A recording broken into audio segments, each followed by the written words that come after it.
A resposta veremos mais adiante. Importa aqui discutir uma questão que tem sido o jargão para que, ao longo de 30 anos de democracia multipartidária, os partidos ou os membros dos partidos que estão na lista dos deputados tendam a ir para a Assembleia tomar posse, em razão de que a não tomada de posse poderia implicar a perda de mandato. É esta a questão que importa discutir. Ora, um deputado passa a sê-lo a partir de um processo eleitoral, ou por outra. É o povo quem elege o deputado. Portanto, seria o povo aquele que o destituiria. Ora, o povo, a partir da sua soberania, ele criou instituições. E essas instituições que são órgãos de soberania, um deles tem a vocação de fazer a vez desse povo, que é chancelar esta eleição que este mesmo povo faz. Neste caso, é o Conselho Constitucional. Portanto, nós temos um processo que inicia com a efetivação de uma lista que cai nas mãos da Comissão Nacional de Eleições. Ela promove todo o processo burocrático ali necessário, documentação relacionada com os indivíduos que se propõem a ser deputados.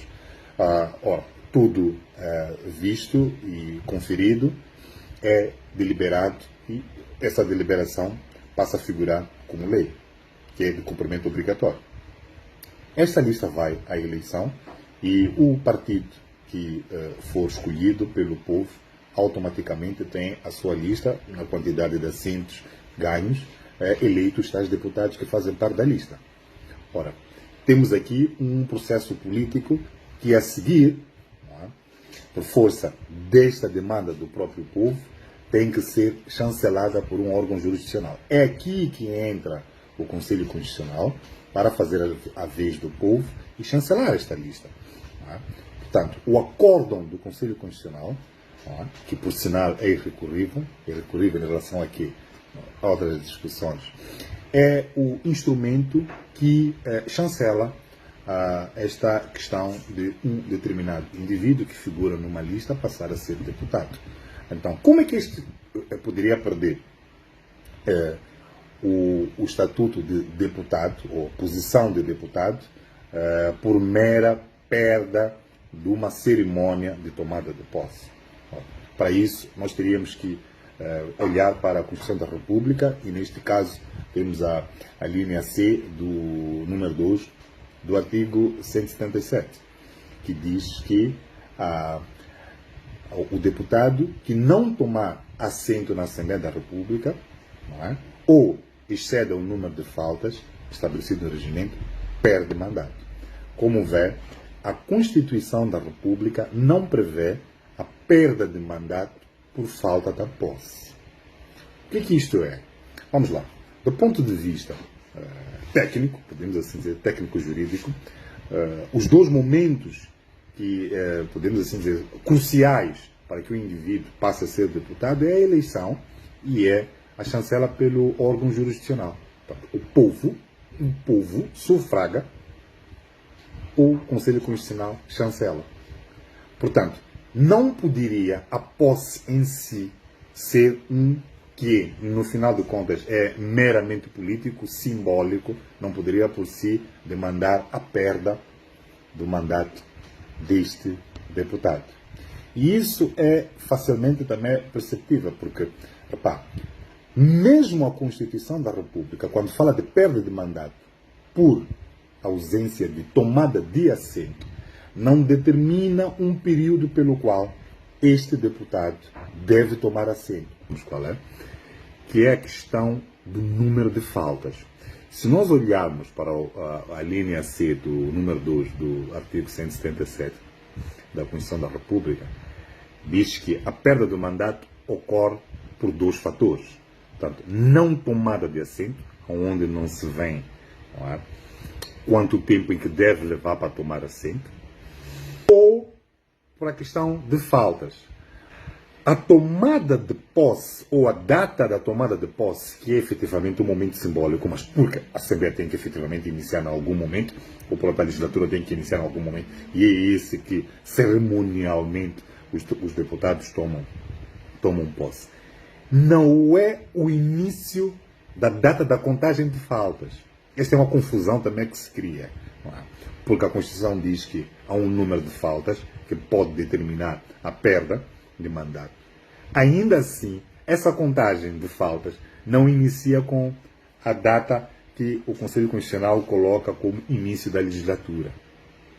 Portanto, a data que pode deflagrar a questão relativa a faltas é a data em que ele toma assento e não a posse. Portanto, enquanto não tomar assento, não inicia as faltas. Ou por outra, a questão relacionada com o número de faltas é regulada pelo Estatuto de Deputados, ou por outra. Só pode ser ativada a questão do Estatuto de Deputado após a tomada de assento. Agora, uma última questão que ainda interessa perceber é: a própria Constituição diz que o Estado subordina-se à Constituição, novamente, como podem ver, e depois diz funda-se na legalidade.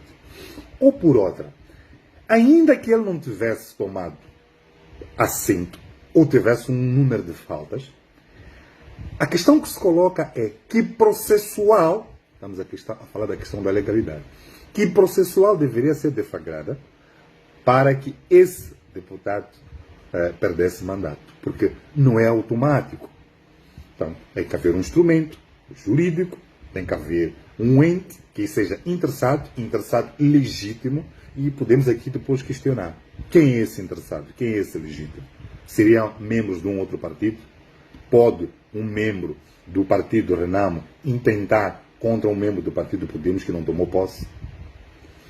Pode um grupo, não é, de cidadãos da sociedade civil demandar contra um membro de um outro partido que não tomou posse? Me parece que não. Porque a única entidade que poderia estar interessada em que esta perda de mandato fosse efetiva é o próprio partido. Porque é ele, não é, que colocou a lista junto à CNE, esta lista que foi chancelada pelo Conselho Constitucional.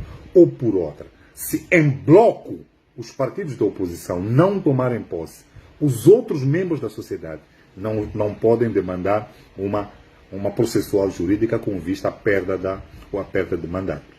Ou por outra, chegamos à conclusão de que a não tomada de posse não se justifica a perda de mandato. Portanto, a questão agora que vem é esta: é ou não uma traição? É sim uma traição. Porque o povo está a fazer uma luta. E principalmente para os membros do Partido Podemos. O povo está a fazer uma luta, está nas ruas. Mais do que isso, é que o Partido Podemos, por tudo aquilo que foi a nossa contagem paralela, tem 138 assentos. Qual é a razão de correr para tomar posse de 40 e tal assentos, quando ele merece 138? Por que está a correr para pegar os 40, que não os vai perder, e deixar para trás os 90, que são a razão da luta do povo moçambicano? É a razão do sangue do povo moçambicano. Por quê? Qual é a pressa?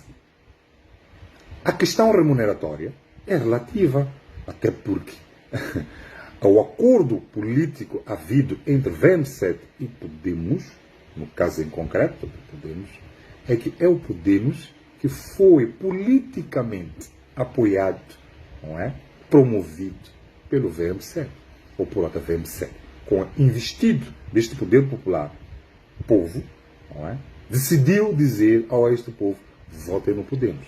Razão bastante para dizer que não ter cargo, não ter salário da Assembleia da República durante algumas semanas ou alguns meses não é perda de absolutamente nada, porque é algo que nunca tiveram.